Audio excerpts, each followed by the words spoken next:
Laughter followed the reserve girl, until a video appeared showing her protecting herself with remarkable composure, shifting the opinions of both Roosevelt High and the online community against her tormentor.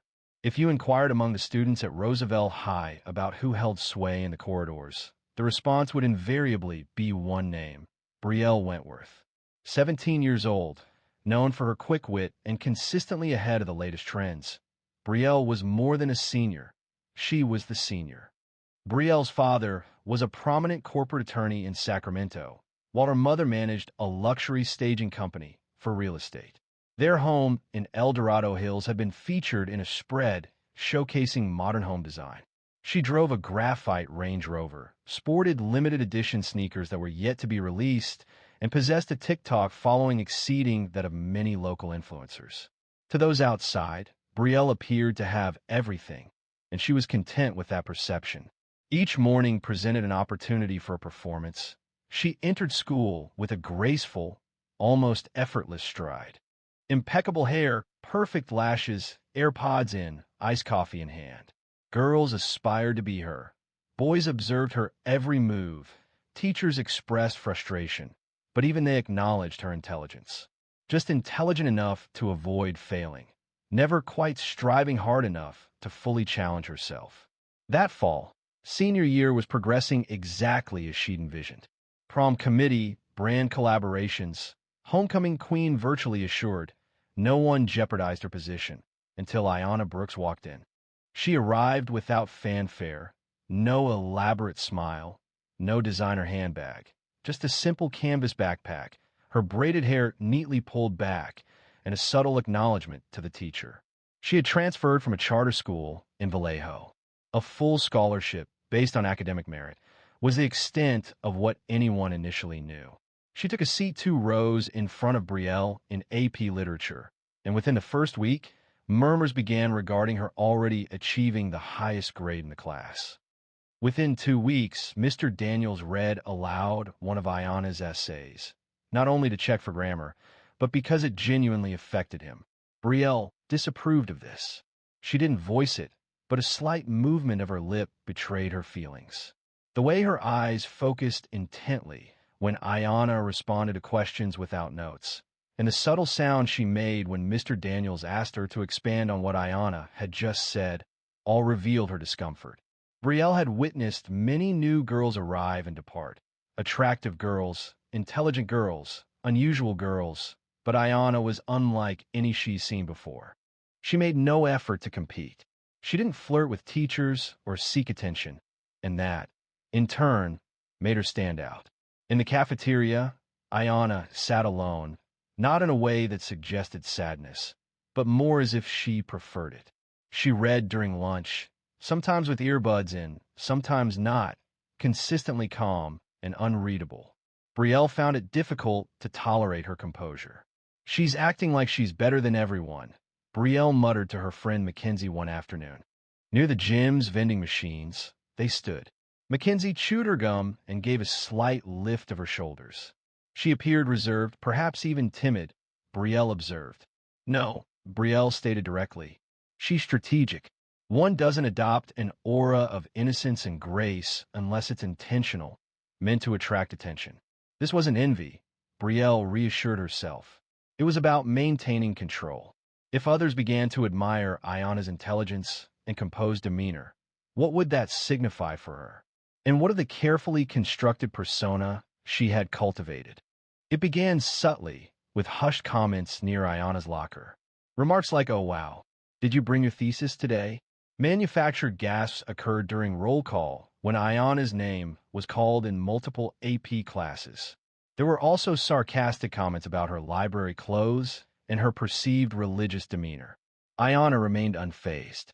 She consistently attended, excelled on every quiz, and navigated the halls as if the behavior didn't affect her. Even when Brielle made eye contact and smirked, she received no response. However, this only escalated the situation. Brielle craved a reaction. She desired control. What she couldn't control worried her. However, a change was imminent, and not the kind Brielle anticipated. It began with Brielle posing a question just loud enough to be heard. "Does she even talk?" Or does she just blink Morse code? This occurred during AP statistics. Several students laughed quietly. Ayanna looked to the side, but continued her work. Mr. Fielding remained silent, but hesitated noticeably before resuming the lesson. Brielle smiled, and the others followed suit. She had established the atmosphere. Things became less difficult after that. It was almost natural. A contrived cough whenever Ayanna entered class. Disdainful eye rolls when she raised her hand. Brielle even began imitating the way Ayanna sat. Back straight, legs crossed, hands folded, in an exaggerated and cartoonish way. Just enough for her friends to erupt in laughter. Ayanna made no reply, but she was aware. Naturally, she was aware. During one afternoon in the library, Ayanna was seated by the window, working on calculus problems. A junior, Sean, pulled a chair over to her and sat down without permission. "You don't talk much, huh?" he said. She looked up. "I talk, just not when I don't need to." "You think you're better than everyone? Or are you just antisocial?" She replied, "I think I'm trying to study." He scoffed, stood up, and walked away.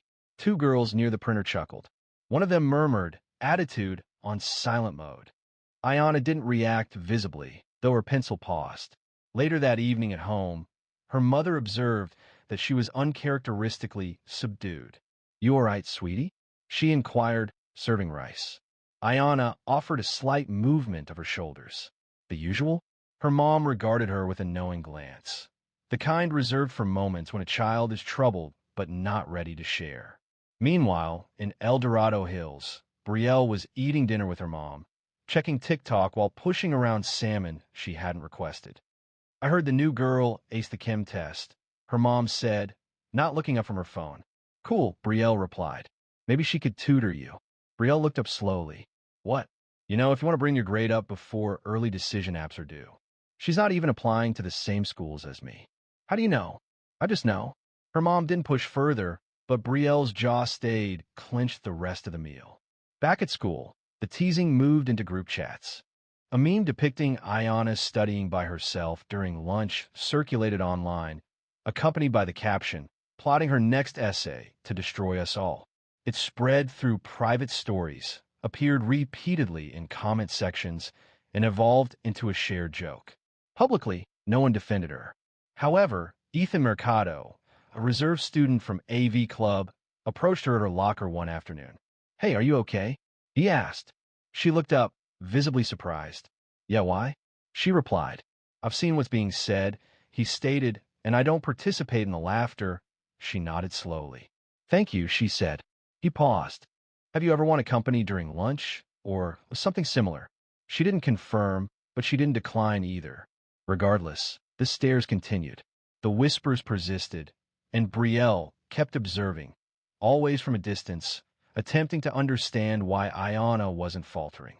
Then, one day in lit class, Mr. Daniels made an error. He returned essays. Ayanna's received a 99. Brielle's received a 72. He didn't comment verbally, simply distributing the papers as normal. However, Brielle noticed the grades and became upset. "Did you even read mine?" she asked, her voice sharp. The room fell silent. Mr. Daniels blinked. "Excuse me?" "You gave her a 99, and mine barely passes." Brielle responded, "If you have a question about your grade, we can discuss it after class," she said dismissively. "Whatever," he muttered. She kept her eyes on the desk, her pen tapping lightly. After class, Ethan approached Ayanna again. "She's scared of you, you know." Ayanna shook her head. "She just doesn't understand me. She doesn't want to." This was a critical moment. Brielle felt a surge of fear, knowing she was on the verge of an action that would dramatically alter circumstances. This time, the entire student body of Meadowbrook High would witness it. Thursday afternoon felt interminable, heavy with humidity. The air conditioning in the school cafeteria had been unreliable throughout the week, contributing to an already strained atmosphere. Brielle, feeling listless and agitated, rested her chin on her hand, gazing across the room at Ayanna from her tray of uneaten chicken nuggets. Ayanna was in her usual spot, near the far windows, eating quietly with a paperback, Things Fall Apart, beside her tray. Brielle scowled. "Naturally, she's reading something with a title like that," she murmured. Mackenzie looked up, questioning. You're still focused on this. She seems to think she's special. Exactly, Brielle retorted. And people are treating that like it's a positive thing. Mackenzie paused. So, are you suggesting you want to throw food at her? No, Brielle stated. She wanted to allow her a brief pause. It was then that the concept began to develop. She involved Zach and Nina, two juniors eager to gain her favor. They possessed access to the AV Club's green screen equipment and a copy of the morning announcements video. Within less than a day, they created a fabricated segment. Ayana's face was superimposed onto an old news anchor's body, accompanied by robotic audio. The title read, Ayana Brooks proclaims herself queen of Roosevelt High. It was foolish, yet well executed. It appeared remarkably authentic. The strategy? To broadcast it during morning announcements just before the start of second period. And it succeeded. Initially, that Friday morning, immediately following the Pledge of Allegiance, the video began playing. For a moment, many students paused, visibly confused. Then, laughter erupted. It was loud, unpleasant, and reverberated through the hallways. Ayana was in third period English when she heard about it. A sophomore rushed into the classroom, holding a phone, and showed her the video. Yo, Ayana, did you see this? He said, still laughing. She didn't respond. She simply looked at the screen, her own face appearing warped, her voice sounding mechanical and derisive. She blinked once, then closed her eyes firmly, as if attempting to erase everything. Afterward that day, Brielle encountered her in the hall. Hey, she said gently, I enjoyed your short presentation this morning. Ayana halted her movement, turned deliberately. Their eyes connected, truly connected for the first time. And for a brief instant, Brielle sensed something. Not regret, but a trace of doubt. As if she wasn't certain anymore who held the advantage. That night, Ayana sat at the kitchen table, her laptop closed, tea growing cold beside her. Her mom sat across from her. They're messing with you again? Ayana nodded. You want me to call someone? No, it'll make it worse. Her mom leaned forward. Baby, what they're doing isn't just teasing anymore. It's harassment. Ayana's jaw clenched. They're waiting for me to snap. I'm not giving them that. Her mom studied her face. You sure? Ayana's voice was low. I'm sure. Her hands trembled beneath the table. The following morning, she arrived at school wearing black leggings and a plain hoodie. She carried nothing but her phone, no books, no backpack. She proceeded directly past the main office, bypassing her locker, and headed straight to the gym. There, she sat silently on the bleachers as the warm-ups began. The girls' volleyball team observed her. Coach Ramirez noticed her and came over. Ayana, is everything all right? He asked. I just need to use the gym after school. Is that a problem? He appeared puzzled but nodded. There were only 15 minutes between practice and basketball. That was all the time she had. She thanked him, and she waited. After school, Ayana returned. Coach had left the mats out. She took one to the center of the floor and placed her bag next to it. For the subsequent 15 minutes, she moved. Fluidly, sharply, powerfully. Snap kicks, elbow strikes, pivot turns. Breathe. Reset. Again. There wasn't any music.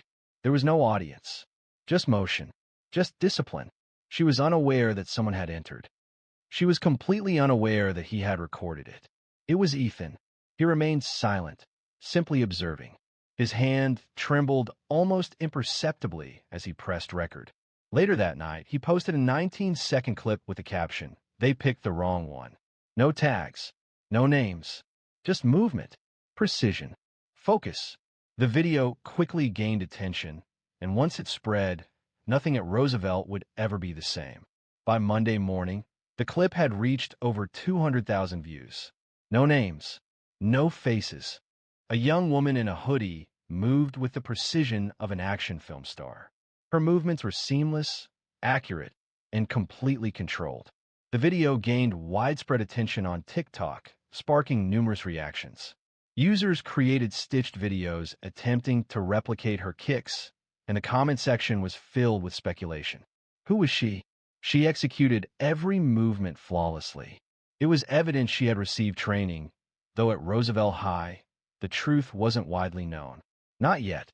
In first period, Brielle was seated with her feet resting on the desk, using her phone. She watched the video, paused, and tilted her head. She looks familiar, she muttered. By lunch, someone had made the connection. Ayana's name began circulating through the halls again. But this time, the tone was different.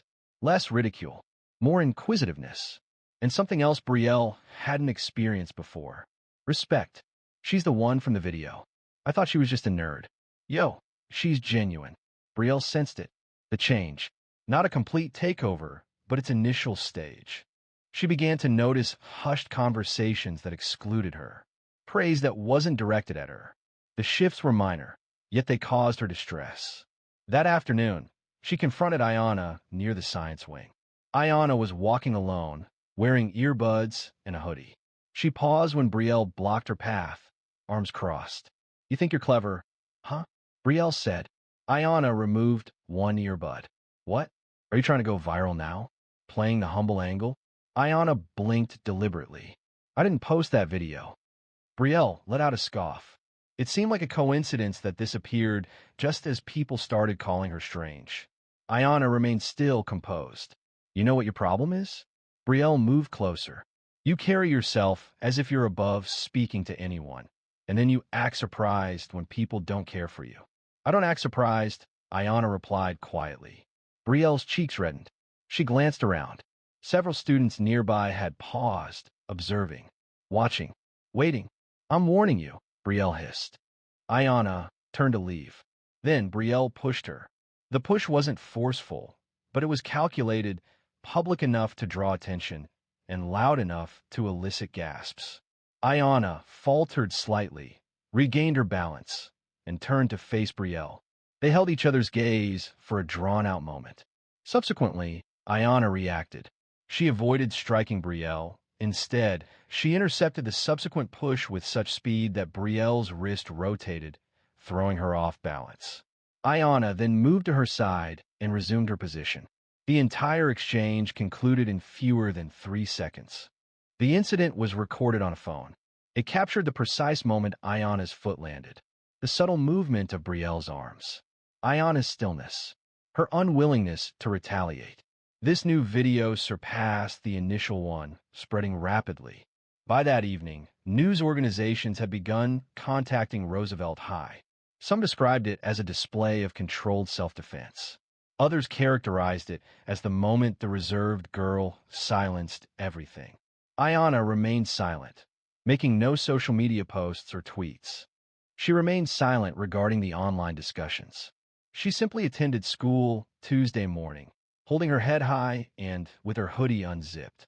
Surprisingly, there was no laughter, neither in the hallways, nor in the cafeteria, and not even within the group chats.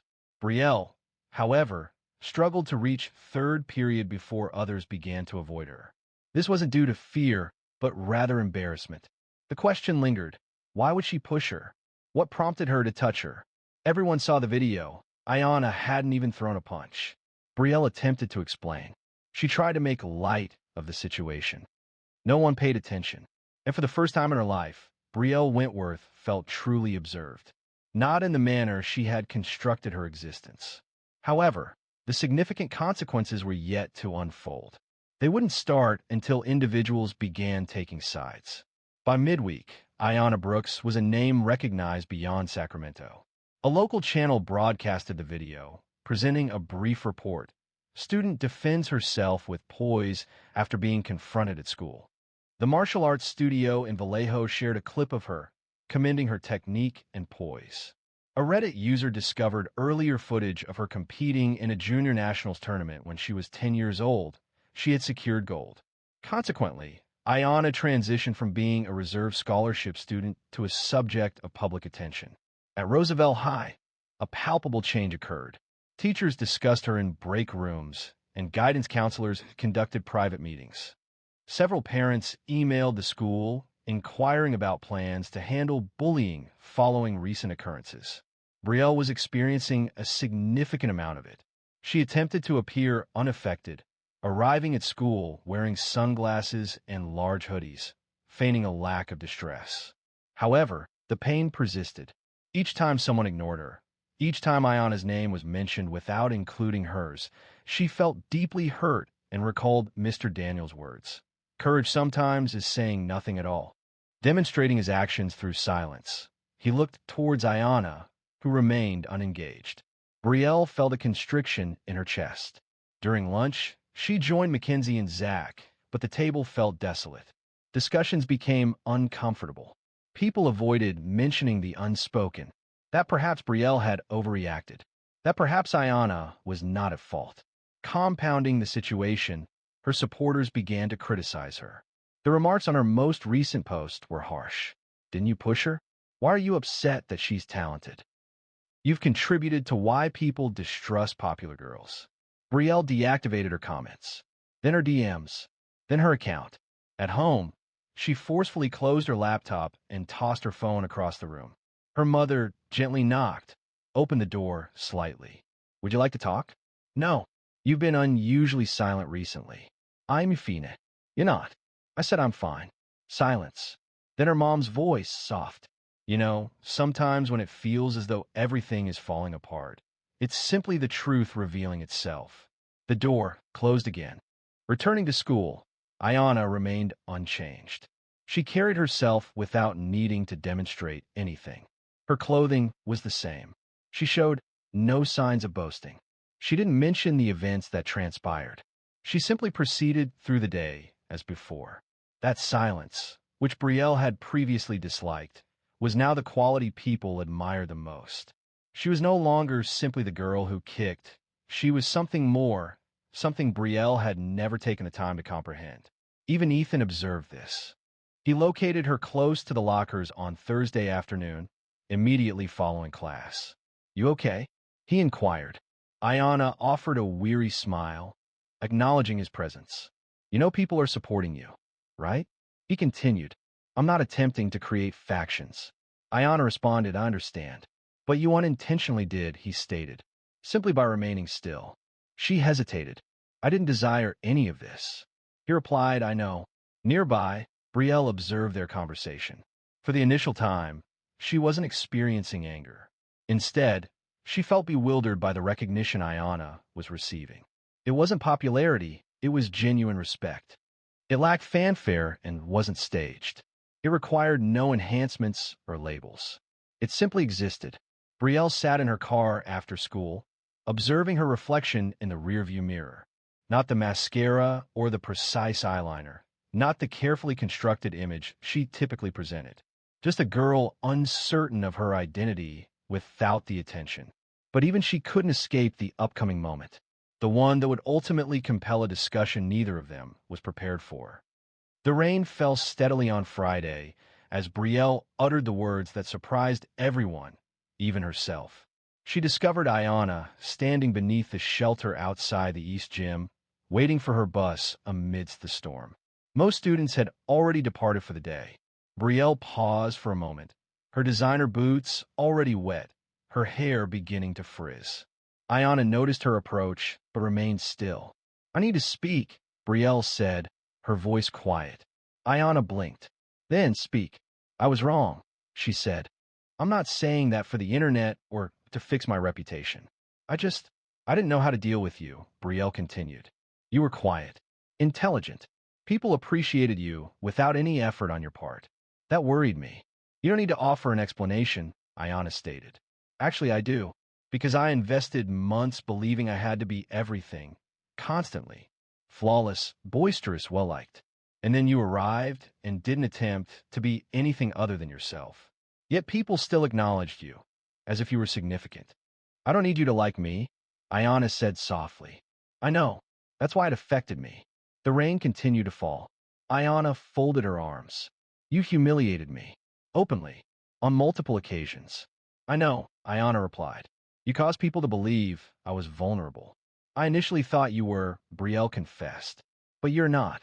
A silence followed. I've been observing that video, Brielle added. Not the one where you blocked me. The other one. At the gym. You appeared focused. In control. As if nothing could disrupt you. Ayana looked at her, her expression unreadable. Why now? She asked. Because I finally stopped talking long enough to listen, Brielle responded. At that moment, Ethan appeared, standing a few feet away with his backpack over one shoulder. He didn't interrupt. He simply looked at Ayanna, as if assessing the situation. Ayanna gave him a slight nod before turning back to Brielle. I don't need an apology. I needed space. You've already taken enough, Brielle said, biting her lip. So we're just done? Ayanna stated. We were never anything. You don't have to be the antagonist in your own narrative. However, I am not here to be your path to improvement. Brielle remained silent. There was nothing further to communicate. She turned and proceeded into the rain. Ayanna lingered for a moment, simply inhaling. Afterward that evening, she settled on the couch with her mom, wearing warm socks and a throw blanket. How was school? Her mom inquired. Ayanna paused. Complex, her mom replied with a smile. Isn't that just life? Ayanna chuckled. A gentle, genuine one. Roosevelt faced challenges, yet progress was evident. Mr. Daniels began incorporating essays centered on character development. Students who had previously remained silent were now addressing instances of minor misbehavior. Even the school board initiated a limited program focusing on bullying, student support, and mental health. However, the most significant shift was in the way individuals interacted.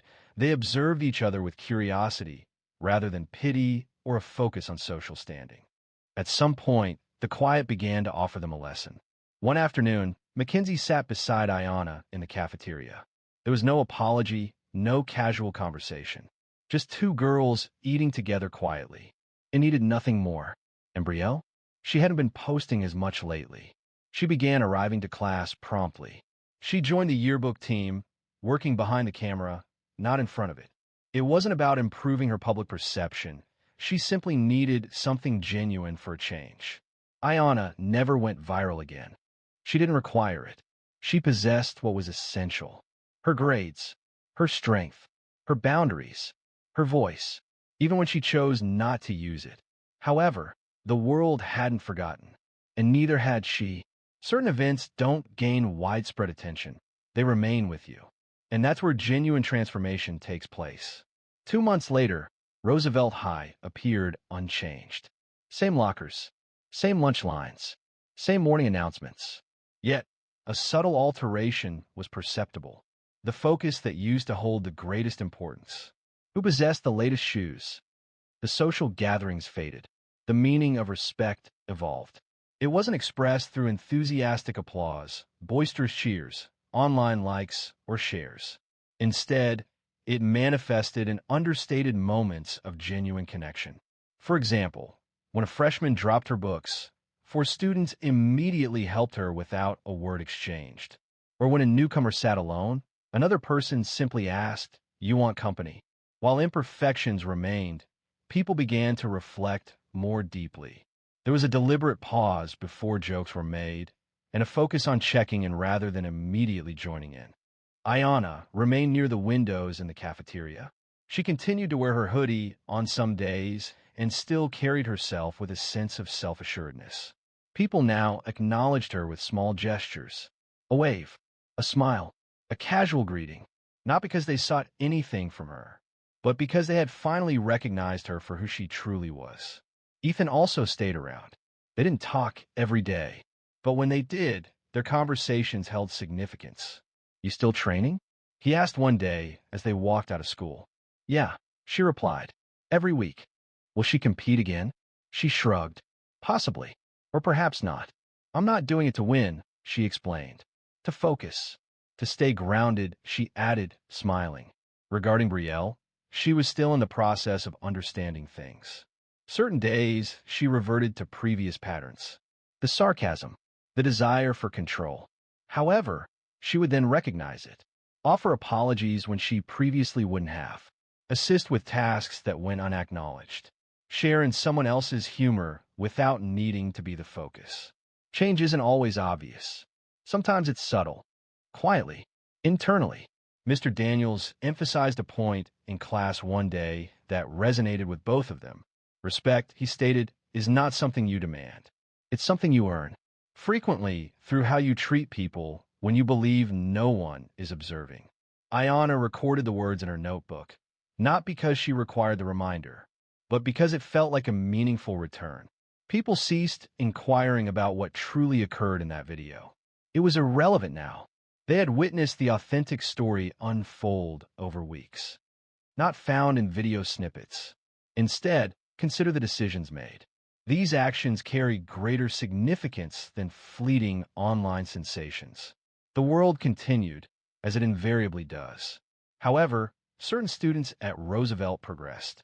They gained wisdom, developed empathy, and became slightly more observant.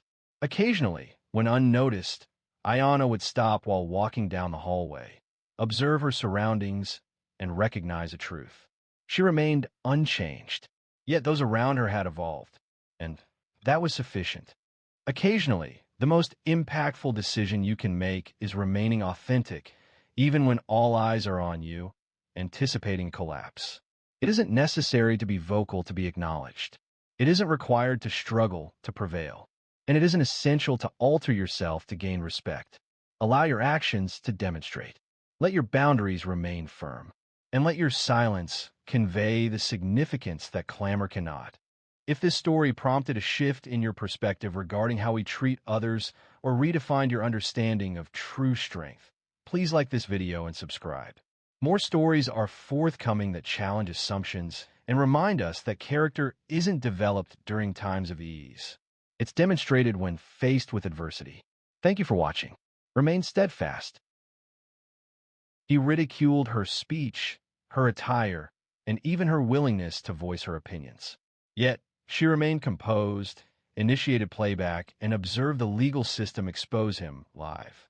Danielle Riggins, having experienced much in her 42 years, recognized inconsistencies. The citation affixed to her windshield near the community center in Macon, Georgia, wasn't simply irritating, it felt targeted. She studied it briefly, peering at the listed offense. A citation for failing to yield in a pedestrian zone was received.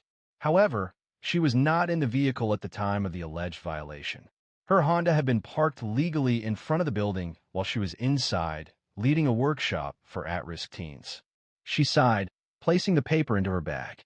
Danielle dedicates long hours as a youth counselor, providing assistance to kids who'd experienced hardship and lack sufficient support.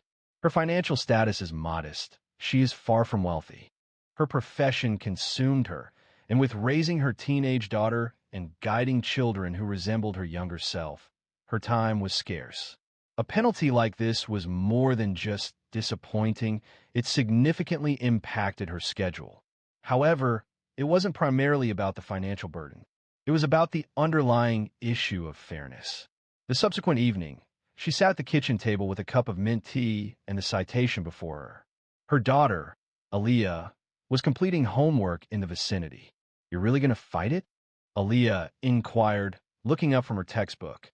Danielle chuckled quietly. "Yes, I'm weary of allowing things to pass." Aaliyah reclined. "Do you believe they will truly hear you?" Danielle paused, not responding immediately. She simply gazed out the window for a moment before replying, "I don't require them to listen. I need to be present and proceed according to my conditions." The following Monday, she contacted the municipal courthouse, requested a half day away from work, and highlighted her court date in red pen on the calendar. She chose a simple outfit for the hearing: dark jeans, a light blouse, and flats. No blazer, no makeup, just her natural appearance. The woman she saw in the mirror appeared weary, but also resolute. As she prepared to leave, she placed her phone in her back pocket, activated the voice memo app, and began recording. It wasn't an expectation, but a habit formed by experience.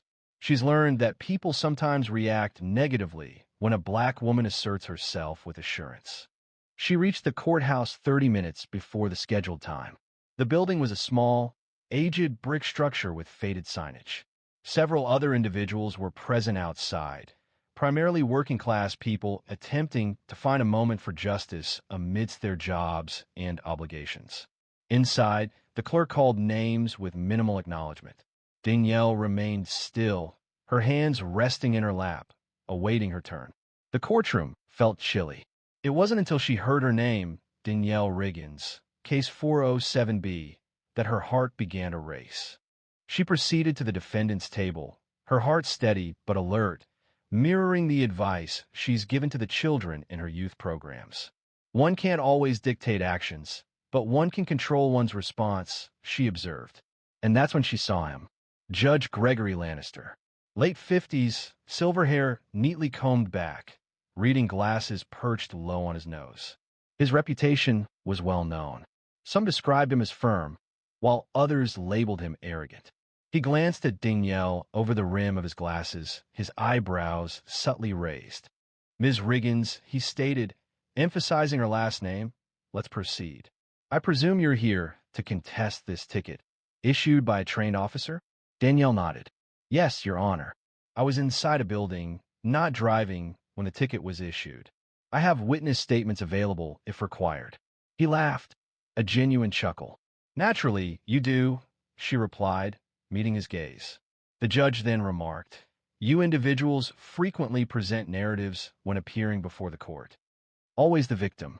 Never your fault. Let me guess. You didn't even see the officer writing it, right? Her jaw tightened slightly. This wasn't simply skepticism.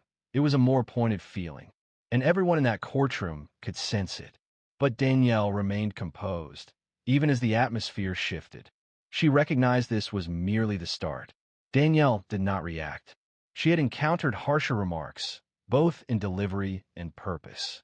However, hearing it from a judge in a courtroom populated by strangers carried a distinct discomfort. A heavy silence filled the room.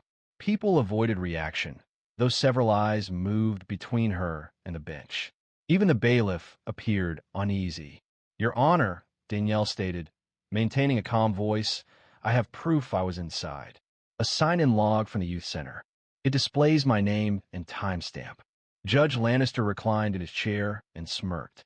You believe a log anyone can write improves anything? That's cute. A few quiet gasps arose from the back. Danielle noticed them. She also heard her heartbeat in her ears. But she remained focused. She wasn't present to be liked. She was present because she understood what was correct. I'm simply requesting the citation be reviewed in light of the facts, she replied. Oh, the facts, he mocked. Well, let me tell you the facts. I've been doing this for over 20 years. I've seen all the angles. You people always want the rules bent when they don't go your way. The words landed like slaps. Not just the content, the way he said them. He treated her as if she were a child occupying his valuable time. Danielle remained silent. A response wasn't necessary.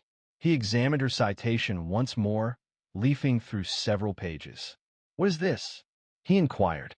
You didn't even secure legal representation? No, she replied, her voice calm. I am capable of representing myself. A brief, sharp laugh escaped him. Naturally, he said, turning to the clerk. Next time, we'll mandate representation.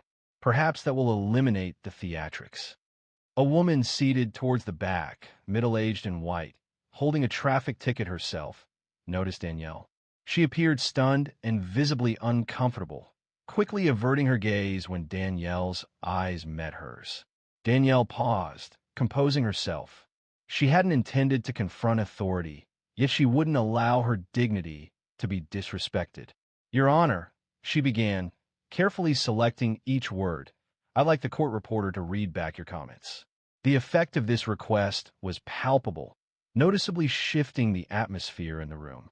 Judge Lannister blinked. Please repeat the last few remarks for the record. The court reporter, a young man named Vince, shifted in his chair. Mr. Tiller, the judge snapped. We don't have time for this. Just proceed. Danielle remained still. Then I will replay it myself. She retrieved her phone from her back pocket. Several people in the gallery leaned forward, curious about what was about to happen. Ms. Riggins, the judge stated, her voice now firm, recording in a courtroom is a violation. I recorded myself, not the proceedings, she responded softly. It's legal in this state, particularly for personal safety. She indicated the screen. Her own voice played back, quiet and steady. Then his voice followed. Every word was audible. You people always come in here with stories. That's cute. The statement reverberated in the room, seemingly as if the ceiling had split open. Judge Lannister's expression changed, initially showing confusion, then irritation, and finally something akin to fear. He leaned forward. "That recording is out of order," he stated. "No, sir," Danielle said quietly. "What you said was out of order."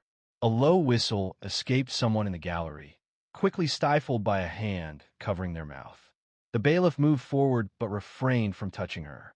He remained silent, positioned between the two, uncertain of his next action. Danielle returned the phone to her pocket. She didn't smile. She didn't appear smug, but she looked directly at the judge and didn't blink once. He lifted his gavel but didn't strike it. His eyes moved towards the court clerk, then to the bailiff. For a fleeting moment, he seemed to lose command of the room. However, the significant change didn't occur until the recess was called. That's when activity began behind the scenes. The judge announced a 15-minute recess, and the courtroom began to clear. Danielle rose, murmured, extended her limbs. Danielle remained seated. She wasn't finished. Her hands were still, fingers softly intertwined. She showed no tremor. Her composure wasn't rooted in fear. It was a calculated approach. She's worked with numerous children who were disadvantaged by systems that fail to hear them. She consistently advised them to record everything. Even quietude can serve as proof. Now, it was her turn to act on her own counsel. She retrieved her phone once more, this time to initiate a call. Danielle reviewed her contacts and selected one named Ethics Board Local, a number she had saved years earlier following a school board hearing involving one of her students. She hadn't anticipated needing it personally. A woman responded, stating, "Judicial Oversight Office, South Georgia District. This is Ms. Carla Shep. How can I help?" Danielle maintained a low, calm, and professional tone. Milisegon Shep. My name is Danielle Riggins. I am presently located at the Macon Municipal Courthouse, Room B. I have just experienced inappropriate conduct from a sitting judge. I possess an audio recording that potentially constitutes judicial misconduct. There was a pause on the line. I see, Ms. Shep stated slowly. Are you presently inside the courtroom? We're on recess. 15 minutes, give or take. Could you briefly describe what occurred? Danielle recounted the events accurately. Her summary contained no exaggeration, only factual details. The judge's comments, including mockery, the denial of the court reporter's request to read back the transcript, laughter, and dismissiveness were concerning. She stated, I have a voice memo of the remarks. I didn't record the courtroom, just my own audio. This is legal under state code, 16 to Order 11, 62. A pause followed, then the statement, Ms. Riggins, I'd like to escalate this to a supervising judicial officer. Can you remain in the courthouse? Her response was yes. The concluding words were, I'm dispatching someone now. Danielle ended the call, placed her phone in her purse, and released a quiet breath. She anticipated no accolades. She hadn't even expected victory, but she wasn't retreating. A young man, in his early 20s, visibly anxious and restless, approached her from across the room, waiting for his own case. Ma'am, he murmured, that was incredible. What you did required considerable bravery. Danielle offered a courteous smile. It's not bravery when it's simply the truth. He nodded swiftly and retreated. Several others glanced in her direction, not with sympathy, but with interest. Something was different. They sensed it. 10 minutes elapsed. People began returning to the courtroom. The judge was delayed. The clerk appeared anxious. Then the door beside the bench opened, but it wasn't Lannister who entered. A tall woman in her early 60s, dressed in a tailored gray suit with short platinum hair and sharp eyes, appeared. She proceeded directly to the clerk, bent forward, spoke quietly, and then looked up at the courtroom. Everyone, please remain seated, she announced. A murmur spread through the room. Judge Lannister will not be returning to the bench this morning. Danielle remained still. I am supervising Judge Merrill Vaughn, and I will be taking over this docket. She paused. Before we continue, I need to speak with Ms. Riggins privately. Please follow me, ma'am. Danielle stood, straightened her bag, and followed Judge Vaughn through the side door. The hallway felt narrow and was still. Judge Vaughn guided her into a small conference room and shut the door. I have listened to a portion of the recording, she stated without taking a seat. I'm also informed of a previous complaint against Judge Lannister. These details might support an active inquiry. Danielle remained motionless, observing her. I must ask, Vaughn proceeded, will you sign a sworn statement and present the recording as proof? Yes, Danielle responded without pause. Judge Vaughn nodded once. Unbeknownst to Danielle, her voice, recorded during a moment of quiet self-preservation, was poised to trigger events exceeding the expectations of anyone present in that courthouse. Danielle re-entered the courtroom, with Judge Vaughn immediately following. The atmosphere had noticeably changed. Conversations were subdued, and expressions were more attentive. Several individuals who had previously disregarded her were now attentive, observing her with what appeared to be respect, or perhaps curiosity. Regardless of the nature of their attention, she perceived it, yet remained composed. She returned to her seat at the defendant's table as Judge Vaughn approached the bench and addressed the court clerk. Proceeding with Case 407B, she announced, Ms. Danielle Riggins is present. Judge Lannister is officially recused pending review. The announcement settled over the room with a sharp impact.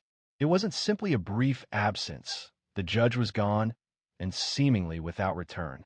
The thought remained unspoken, yet palpable. Danielle remained still, awaiting further instruction. Judge Vaughn examined the citation and Danielle's accompanying paperwork. This included the witness statement, the center's login sheet, and even a timestamp text she had sent to her supervisor when she arrived that day. The judge looked up. This is thorough, Ms. Riggins. You're clearly someone who values evidence. Danielle nodded once. Working with young people, I've observed firsthand how things can unravel without proper preparation. There is a slight hesitation before Judge Vaughn responded. It's a lesson more people should adopt as they mature, a subtle acknowledgement passing between them. It wasn't friendship. It wasn't sympathy, simply recognition. One woman seeing another who chose not to compromise. Judge Vaughn turned the citation over, wrote something, and gave it back to the clerk. This citation is voided, she stated. Ms. Riggins was released. Danielle did not smile.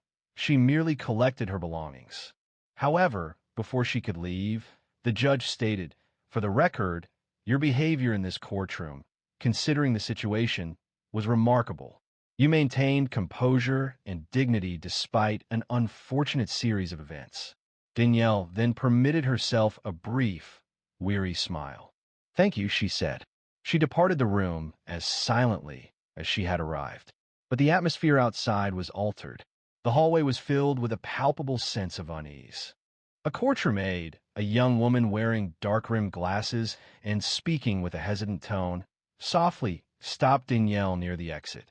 Are you the one who recorded him? She inquired, her eyes widening. I am, Danielle responded. The aide looked around before saying, you weren't the first. But you might be the one who finally got them to act. Danielle raised her eyebrows a little. Others tried. There have been complaints, she murmured. But nothing ever stuck, either no proof or no follow-through. It was difficult to gain traction until someone possessed the courage and the evidence. Danielle remained silent. She felt no need to speak. Stepping outside, she inhaled deeply. The air seemed heavier than normal, not due to the weather, but because of the events of the past hour. As she approached her vehicle, her phone vibrated in her pocket. A new voicemail had arrived. She pressed play. Ms. Riggins, this is Agent Walt Desmond with the Georgia State Commission on Judicial Conduct. An initial recording from a Macon courthouse arrived this morning. We need to discuss a possible behavioral pattern concerning Judge Gregory Lannister. Please return our call at your earliest convenience. Danielle rested against the car door. Her intention wasn't to discredit a judge. She came to contest a traffic ticket. However, the truth unfolds according to its own schedule. And occasionally, when you voice a concern, you may inadvertently represent the interests of many others. By sundown that day, Danielle would discover the true extent of the situation. Danielle was halfway home when her phone rang again. She considered ignoring the call while driving, but the number displayed an official-looking area code for 7-8. She pulled over to the parking lot of a small grocery store in Warner Robins, parking under the shade of a faded sign, and answered, "Ms. Riggins, this is Agent Desmond. Thank you for returning the call."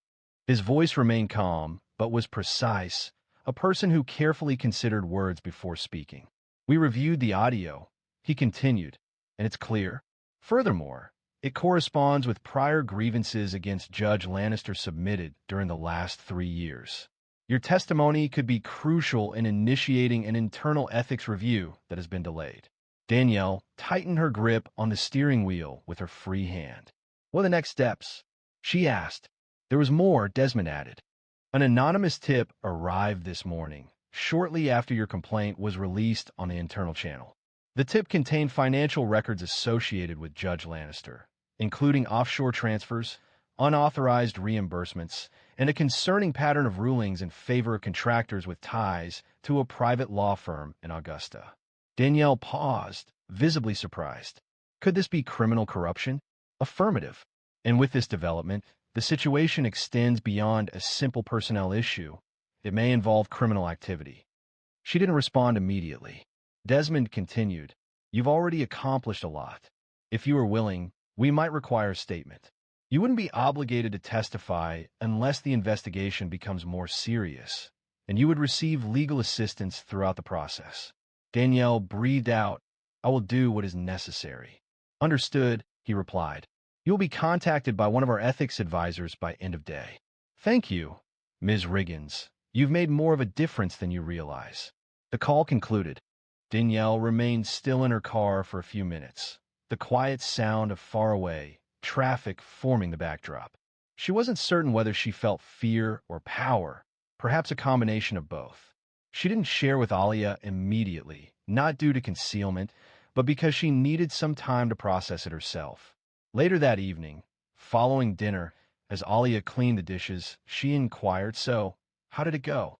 Danielle offered a small smile, wiping her hands on a dish towel. "Let's just say I believe the judge won't be processing many more tickets." Alia grinned. "You didn't strike him, did you?" Danielle laughed. "No, darling, but I made my point." The television played the local 6 o'clock news in the background.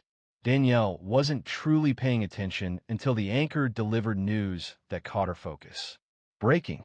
A municipal judge in Macon is currently suspended from their position while an investigation proceeds regarding claims of misconduct. These allegations include discriminatory behavior and potential ethics violations. Alia accidentally dropped a dish into the sink. "Wait, is that him? Is that your judge?" Danielle asked, slowly sitting down. "Looks like it," she replied. The anchor reported that sources verified the investigation began following a complaint filed earlier today by a local resident, an action that has now initiated an internal review of the judge's prior decisions. Financial documents, sent anonymously to the State Oversight Commission, seem to indicate connections between the judge and several private developers who have received advantages from his rulings. Alia looked at the screen, then at her mother, asking, "You really did that?" Danielle looked at her. "I didn't do all that. I just said something. The rest have been waiting to come out." Alia's face softened. "I'm proud of you, Mama." Danielle touched her daughter's cheek gently. "It's not always about being loud. Sometimes it's just about refusing to stay quiet." Her phone buzzed again, this time a text. New voicemail 1 minute long. She hit play. "Ms. Riggins, this is ADA Kendra Malloy from the Bibb County District Attorney's Office. Thank you for providing the recording. Judge Lannister was taken into custody this afternoon for questioning. Currently, the ethics violations are under formal review and criminal charges are being considered. We would appreciate the opportunity to speak further with you if you are available. Please contact me at your convenience." Danielle observed the screen, then looked up. Alia was watching her, eyes wide. "What now?" she asked. Danielle shook her head. "Now, I will call them back." Unbeknownst to her, a significant number of individuals would come forward in the days following, spurred by her resolute stance conveyed through a voice memo and unwavering resolve. Within 48 hours, Danielle's name circulated discreetly among legal offices, community groups, and even local newsrooms, not as a figure of fame, but as an emblem. She had not sought any of this recognition. She continued going to work, continued picking up Alia from school, and continued reminding the boys at the youth center to keep their pants up and their heads higher. However, things around her began to change. The first indication arrived the following week when Pastor Reuben Fields, who ran a coalition for court reform in Central Georgia, called her during her lunch break. "You don't know me, Ms. Riggins," he began, "but I've known about you since Tuesday. What you did. It wasn't insignificant." Danielle was in her car outside the community center with a half-finished sandwich on her lap. "I didn't do it for attention." "I know," he stated. "That's why people are paying attention." He requested her to speak at a future town hall. A simple request, just a few words about resilience, about respect, about not allowing authority to dominate individuals who are not always able to retaliate. She paused, but ultimately consented. That evening, Alia assisted her in choosing her outfit. Danielle requested a simple event.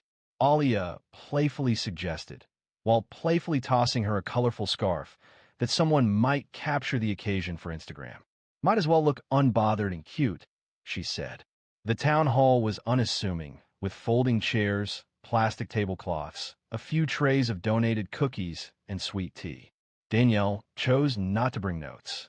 She stood before approximately 50 people, hands by her sides, and spoke as if addressing one individual. "I didn't record that judge because I wanted to take him down," she stated. "I acted because I'd witnessed too many deserving individuals disregarded, and I refused to suffer a similar fate," the audience acknowledged with nods. Several individuals dabbed their eyes. As she concluded her statement, the attendees rose to applaud. Subsequently, an older woman, adorned with a wide-brimmed hat and holding a folder, approached her. She identified herself as Geraldine Baker, a retired schoolteacher. "I filed a complaint against that same judge in 2021. She stated, her voice gravelly but clear. "They dismissed it, claiming it lacked merit." Perhaps now, someone would listen. Danielle took the folder from her hands. "I'll ensure someone does." In the days that followed, Danielle received more calls.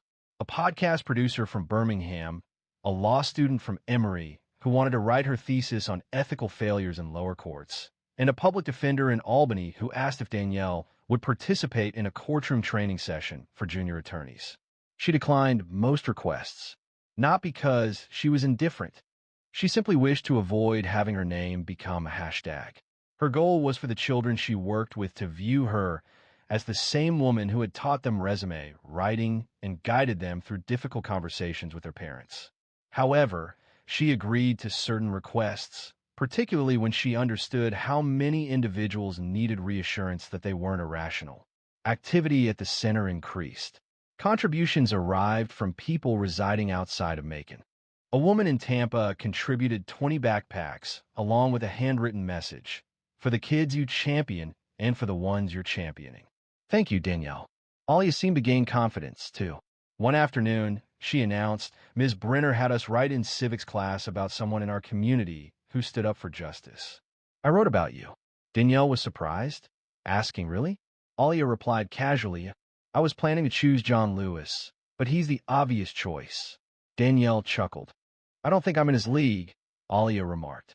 Danielle responded, "I think you'd surprise yourself." What truly astonished Danielle, however, was the number of individuals who had been waiting quietly and with patience for another person to initiate action. 3 months later, Danielle was seated on the rear steps of the youth center shortly after closing time. The last of the teens had departed for the day, their laughter still resonating softly throughout the parking lot. The Georgia heat lingered, even as the sun descended, casting shadows on the fractured pavement. She took a drink from a water bottle and allowed her body to recover. It had been a demanding day and a demanding few months. She had presented at 4 panels, completed 2 interviews, and received a volume of inbox messages she couldn't manage.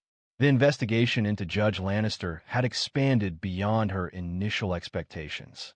Following the release of the financial records, additional complaints emerged, not only from Macon, but also from surrounding counties. Rumors circulated suggesting the district attorney could file formal charges. The story had been featured on a national justice blog, and certain advocacy groups were now referencing Danielle's case in their training programs. However, all of that seemed secondary to what she truly prioritized. That day began with her witnessing Quentin, one of her teens, perform his debut spoken word poem at an open mic. He previously avoided eye contact. Now, he stood on stage, telling the audience, when they try to shrink you, that's proof you're already too big to fit their box. No applause was necessary. That single moment justified all the effort. While she was seated, the center's director, Mr. Lou Bailey, came outside. A large man with gentle eyes and a deliberate pace settled beside her with a soft exhale. You know, he began after a moment, most people wouldn't have acted as you did. Danielle kept her gaze forward. It didn't feel like a decision. He nodded thoughtfully. It rarely does when it's the correct action. We've seen staff depart and arrive, but I've never witnessed this place so lively. You provided these children with a unique experience. She allowed the sentiment to resonate. Occasionally, she stated, I believe I simply felt worn out, weary of holding it back. The man seemed to assume he could address me as if I possessed no value, and for a brief moment, I nearly allowed it. However, I then recalled the advice I impart to these children daily. Maintain your posture, make your voice heard, and I understood that I couldn't request that of them if I was unwilling to embody it myself. Mr. Bailey murmured a subdued, and then rose. Are you prepared to secure the premises? Yes. Please allow me a moment. Once he entered the building, Danielle gazed upwards at the sky. A few stars began to appear, dim and dispersed, yet present.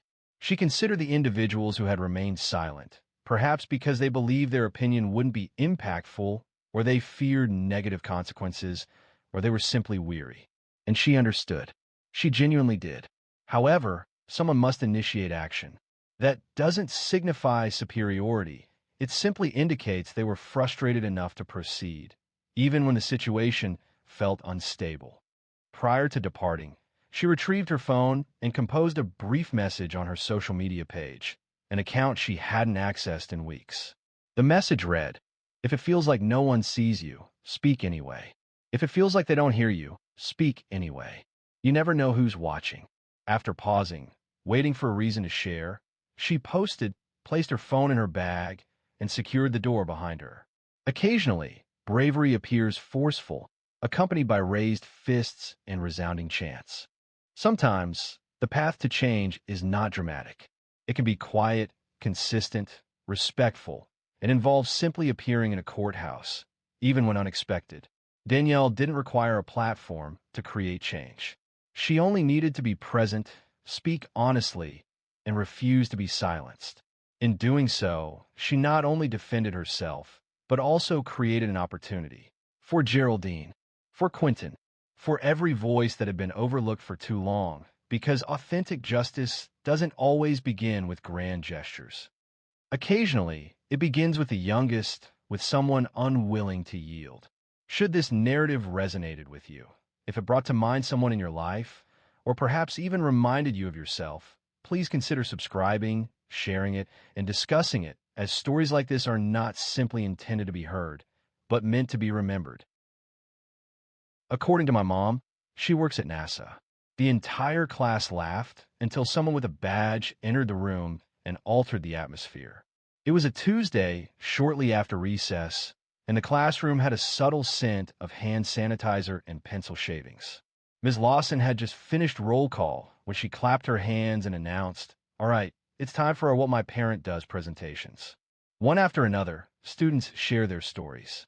A father who worked as a firefighter, a mother employed a local bakery, a brother serving in the Army who was acknowledged with a round of applause, even though technically he didn't count. Next came Talia Jefferson's introduction. She rose deliberately, clutching a small index card displaying her name in purple ink.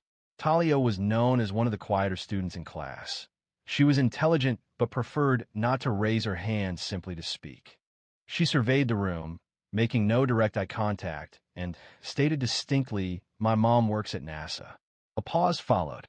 Then came quiet chuckles, escalating into laughter, not a sudden outburst, but a wave that grew stronger as confused and amused glances circulated. Wait, NASA?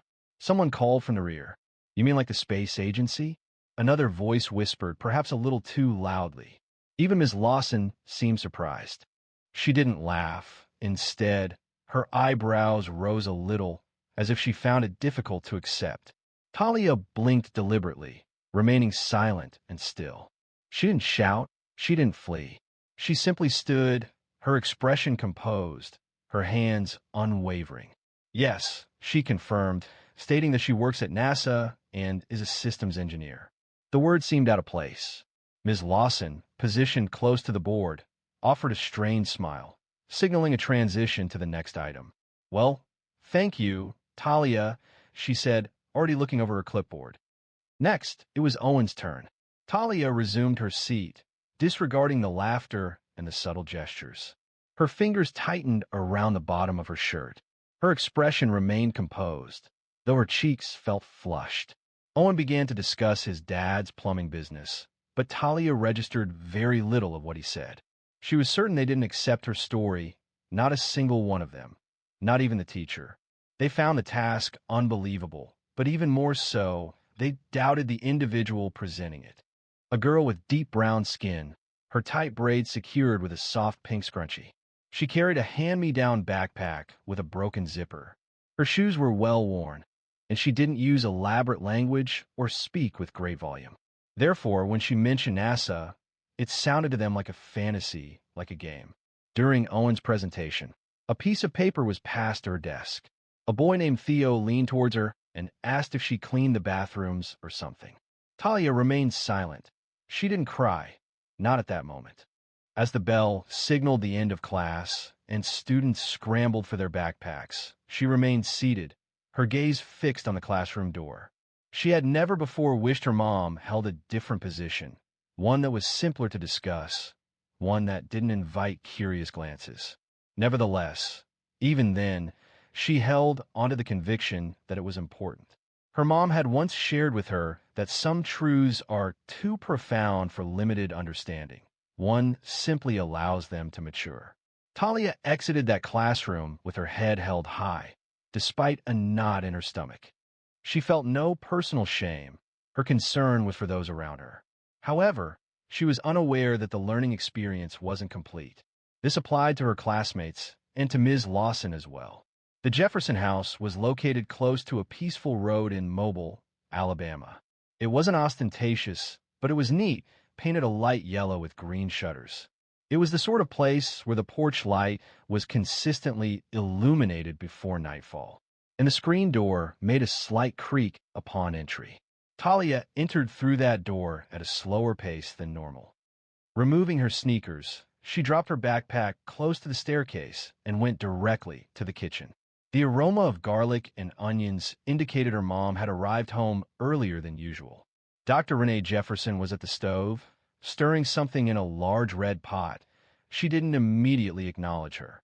"You're late," she stated, not unkindly, simply observing it.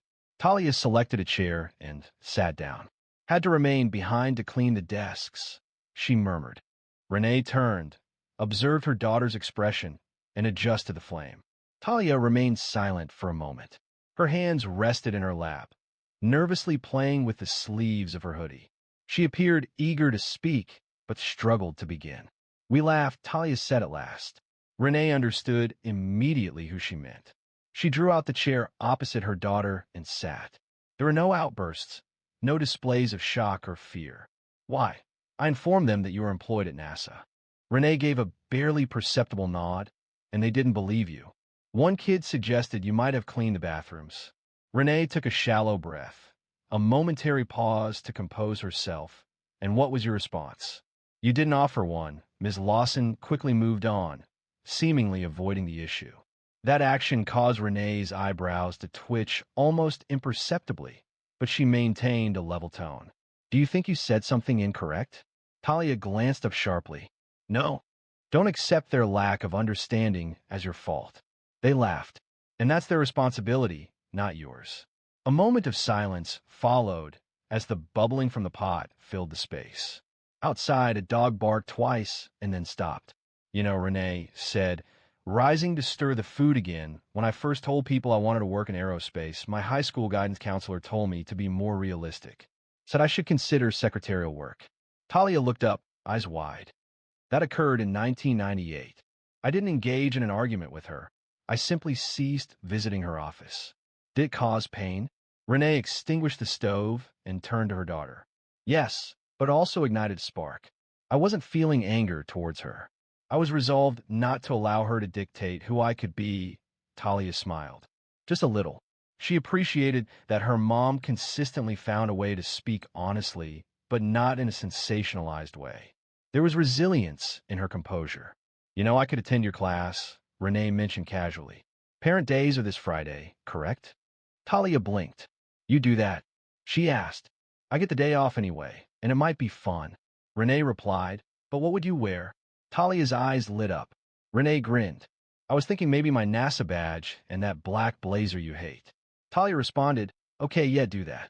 They both laughed then, a real, from-the-belly kind of laughter. The air in the kitchen felt lighter. Renee served them both bowls of stew and set them on the table. While they ate, she shared stories with Talia about her first job interview and the time she accidentally spilled coffee on a flight simulator keyboard. The stories made Talia giggle, and she no longer felt small. She felt lucky. Remember, Renee said as they finished, you don't owe anyone proof. But if the moment comes when you feel like showing them, just know I've got your back. Talia nodded slowly, cheeks full of food and her badge. Renee smirked that too. She wasn't intending to simply make a statement. She aimed to transform the atmosphere of the room. Talia hadn't realized this yet. Friday arrived sooner than Talia anticipated. Throughout the entire week, rumors continued to circulate within the classroom, much like dust in sunlight. Several students attempted apologies through hesitant gestures. One offered her a crushed fruit snack. Another quietly said, I was just joking. However, the majority behaved as if nothing had occurred. This suited Talia just fine. She hadn't forgotten. As the morning bell signaled the start of the day, the classroom was filled with excited energy. Ms. Lawson had organized the desks in a horseshoe shape, creating space for parents to be seated and present. She wore a purple blouse and had placed a tray of sugar cookies, clearly purchased from a grocery store, as a somewhat feeble attempt to create a celebratory atmosphere. Talia was positioned near the center, her backpack carefully placed beneath her chair. She felt anxious, though not frightened. It was a feeling of anticipation. She had not informed anyone that her mom would be present. The first parents arrived approximately at 9:15. This included a man wearing a mechanic's uniform, a woman in scrubs, and several moms carrying tote bags and Starbucks cups, who greeted with somewhat overenthusiastic smiles and waves. The presentation commenced, punctuated by applause and gentle laughter. One dad shared a story about repairing a sink that had unexpectedly burst. Another mom recounted her experience of teaching yoga to toddlers. Talia repeatedly looked toward the door. Precisely as Ms. Lawson began introducing the subsequent speaker, the door opened. Dr. Renee Jefferson entered the room. She was wearing the black blazer that Talia found so off-putting, perfectly tailored and crisp. Her NASA Johnson Space Center identification badge hung from a Navy lanyard, paired with black slacks and no jewelry except for a silver watch. Her expression was calm, not smug, not flashy, simply present. The room fell silent instantly. Even the air seemed to still. Ms. Lawson stammered, and Talia stood up, announcing, "This is my mom, Dr. Renee Jefferson." The teacher's eyes widened momentarily before a smile spread across their face. "All right, welcome." They gestured. "Would you like to tell us about your work?" Renee responded with a courteous nod. "Certainly. Good morning, everyone. I'm an aerospace systems engineer at NASA. I work on mission planning, flight systems integration, and operation strategy for our lunar and Mars programs." Several heads turned in the direction of Talia. A few mouths dropped open, and one student quietly whispered, "Whoa." Renee proceeded calmly. Her voice had a measured cadence, clear, smooth, and steady. "A significant portion of my work focuses on designing systems that ensure astronauts can travel safely in space. We examine all aspects, from their respiration to the transmission of data back to Earth." She paused, allowing the statement to sink in. "I'm not here to impress you," she added, observing the room. I came here because my daughter mentioned she's spoken with you, and some of you expressed doubt about my work. Silence. Talia could hear her own heartbeat. She refused to blink. Renee approached the whiteboard and indicated a printed diagram she had prepared, a genuine schematic from a previous project. You don't need to grasp every detail. That's perfectly acceptable, she stated, addressing the group. But the next time you hear something that seems unbelievable, pause before dismissing it. Because innovation can emerge unexpectedly, she said, then turned to her daughter. And when someone shares a truth with conviction, allow it to remain as it is, don't diminish it. Ms. Lawson cleared her throat. Thank you, Dr. Jefferson. That was very enlightening. Renee smiled and walked over to sit beside Talia, who was trying not to grin. The room proceeded slowly after that. The next parent began their presentation about running a car dealership. There was no laughter, no whispering. And Talia, she sat up straighter than she ever had before. She didn't look around for affirmation. She didn't require it. At that moment, her truth resonated strongly, accessible to all present. However, many failed to recognize that the woman they had just encountered hadn't always experienced being heard. Her journey to NASA encompassed countless instances mirroring this one. Prior to becoming Dr. Renee Jefferson, she was simply Renee Lewis, a slender teenager with oversized glasses and notebooks filled with diagrams that held no interest for anyone else in her neighborhood. Growing up in Baton Rouge, Louisiana, she lived in a house with a sagging front porch, raised by a mother who worked 2 jobs to pay the bills. From a young age, she preferred machines to makeup. While other girls enjoyed playing jump rope, Renee constructed small devices from discarded fans and obsolete cassette players.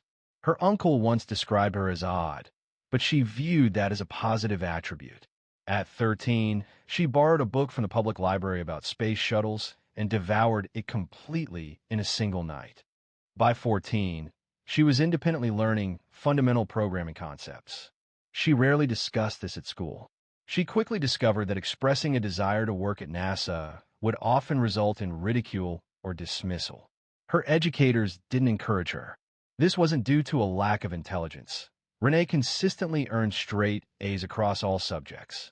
Instead, they had formed preconceived notions about her future. You'd be exceptionally organized, one counselor remarked to her. You'd excel as a receptionist. Upon mentioning her intention to apply to a summer program for young engineers at Georgia Tech, her math teacher expressed surprise. He remarked that it was highly competitive and questioned if she was certain about spending the application fee. Despite this, she submitted her application and was accepted. That summer proved transformative. She found herself among peers who approached problem-solving in a similar manner, with notebooks brimming with questions and uninhibited curiosity. She returned with a collection of blueprints and a newfound sense of purpose. College presented its own challenges. At Auburn University, she found herself one of just 3 black women within the entire engineering department. During collaborative assignments, she frequently was asked to record notes rather than work on calculations. Instructors continued to mispronounce her name, even after 3 semesters had passed. Despite these difficulties, she remained steadfast, consistently attending classes. Renee supported herself by working evenings at a diner close to campus and providing tutoring services to high school students on weekends. There were moments when she contemplated abandoning her studies. It wasn't a matter of her inability to manage the workload. The difficulties stemmed from the draining effort of constantly having to demonstrate her place. During one spring, following a successful thermodynamics midterm, she overheard 2 classmates speaking privately behind her. One suggested she must have received assistance, and the other speculated she may have copied from another student. Instead of confronting them, she didn't shed tears. She simply returned home, opened her textbook, and began preparing for the upcoming finals. By the semester's conclusion, she achieved the top rank within her department. It was an unspoken understanding amongst them, but they recognized it. Following graduation, she completed an internship at Lockheed Martin. Subsequently, she submitted an application to NASA, which she considered a long shot. However, her qualifications were undeniable.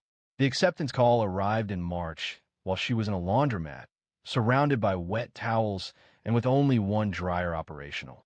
Her mother wept on the phone for a full 5 minutes. From there, the substantial effort commenced. The meetings, the designs, the late nights, the subtle glances in conference rooms, the moments where she had to repeat herself 3 times to be heard. But she persisted in voicing her thoughts, because whenever she worked at a console or drafted a fresh concept, she recalled a younger version of herself who only needed one person to believe it was achievable. Now, as she entered her daughter's 5th grade classroom, the badge swaying from her neck, she represented more than just herself. She stood for every girl who had ever been told, "People like you don't do that." However, this wasn't about proving a point anymore. It was about establishing something new in her daughter, a foundation that couldn't be undermined. The following Monday, subtle changes were noticeable, not in a dramatic fashion, but through small shifts. The shift was subtle, something you'd only perceive if you were paying close attention. When Talia entered class, she anticipated no special welcome, and none arrived, but the atmosphere felt different. People didn't visibly react when she spoke. Theo didn't whisper. In fact, he completely avoided looking at her. During recess, 2 girls, Kennedy and Samira, approached her near the jungle gym. They stood nearby, uncomfortably, shifting their weight. "My mom said your mom's speech was really something," Kennedy said, chewing her bottom lip. "She seemed intelligent, genuinely so." "She is," Talia answered promptly. Samira concurred.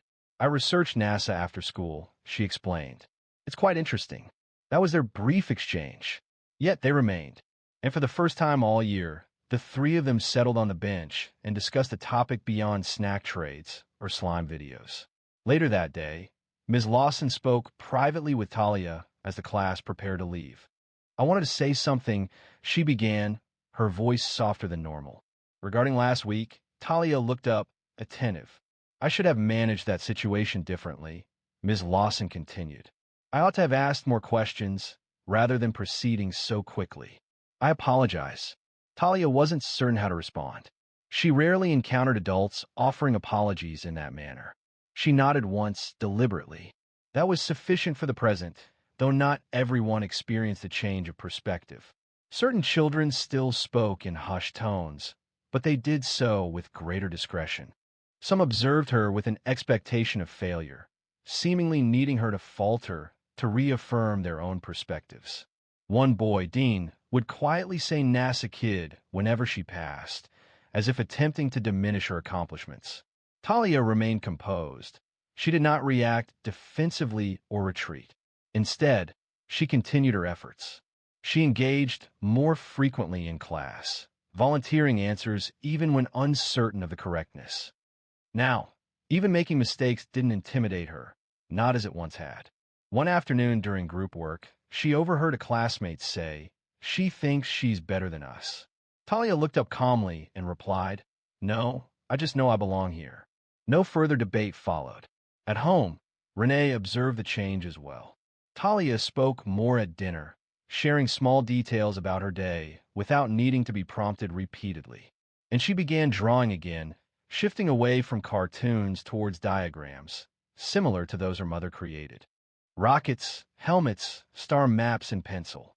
One evening, Renee discovered a post-it note affixed to the fridge. It stated, "I'm going to work there too, love, Talia." She left it untouched for 3 days. However, this wasn't solely about demonstrating assurance. A more profound shift had occurred within Talia. It was no longer a matter of disproving anyone. It was about embracing her own authenticity, recognizing truth regardless of criticism.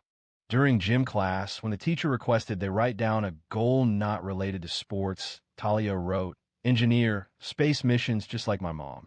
When the teacher announced it, there were no laughs. The class simply listened. However, at home, a different feeling arose. It was a still moment shared between mother and daughter, solidifying all they had experienced. It was Friday night again.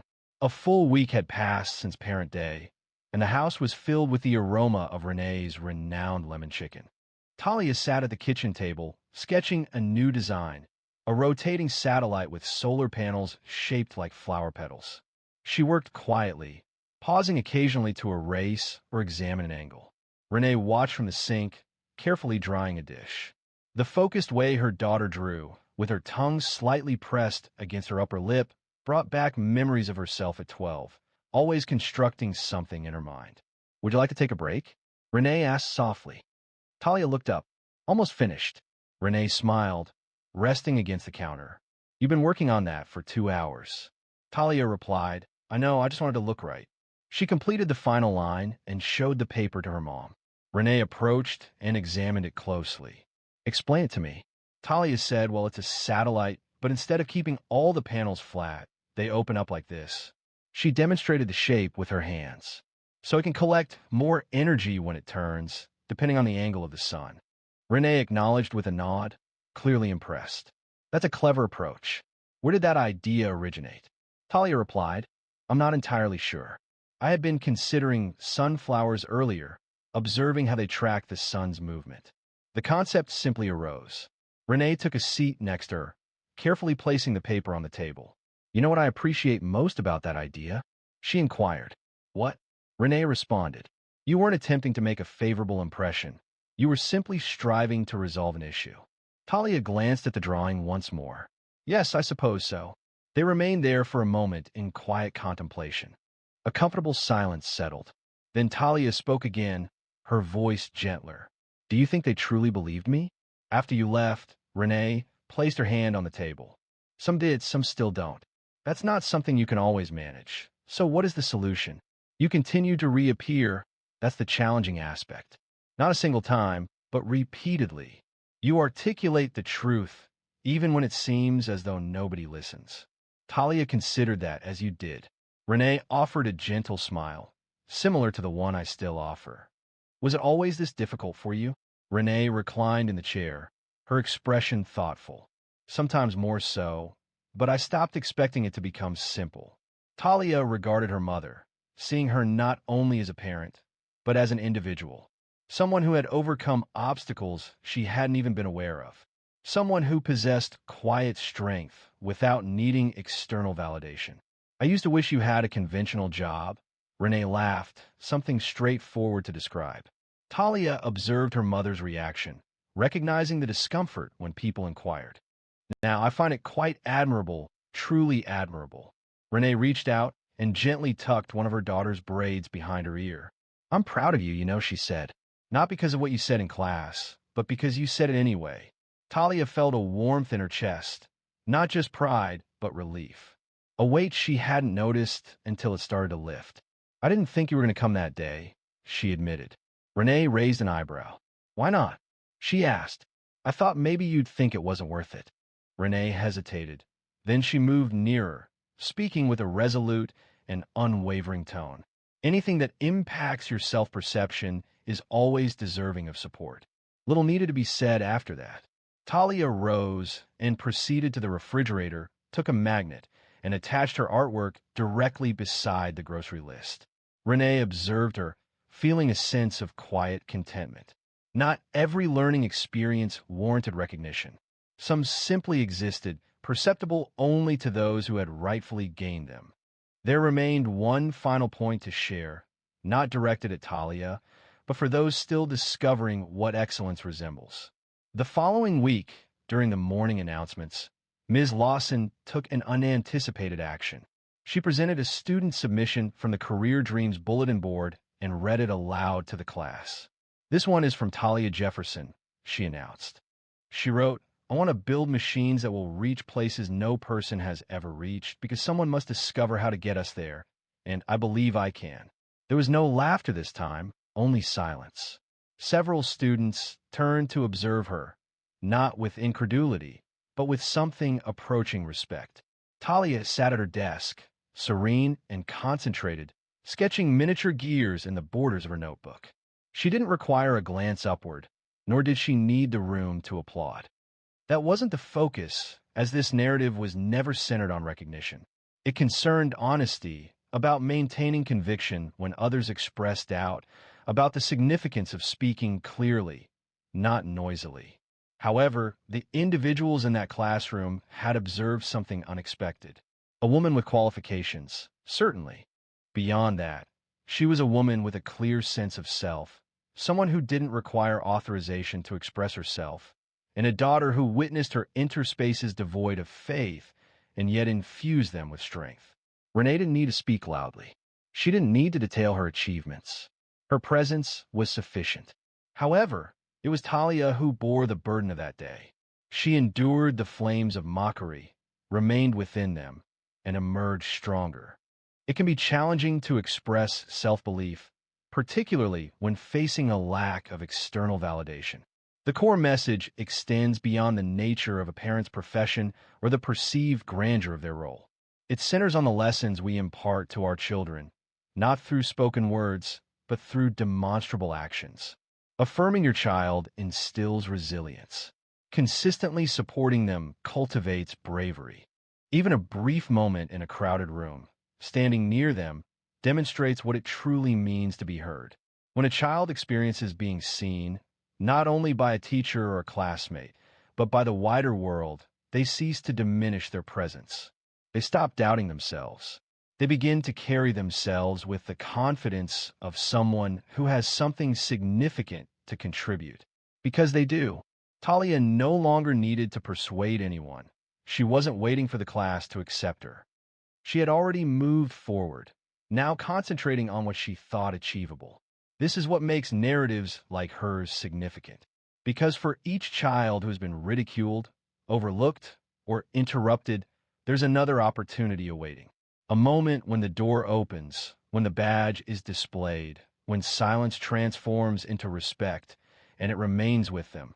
At the conclusion of the school year, when the class created their memory book, a page was designated most likely to. Beneath Talia's photograph, a message read, seemingly with the intention of sending something into space.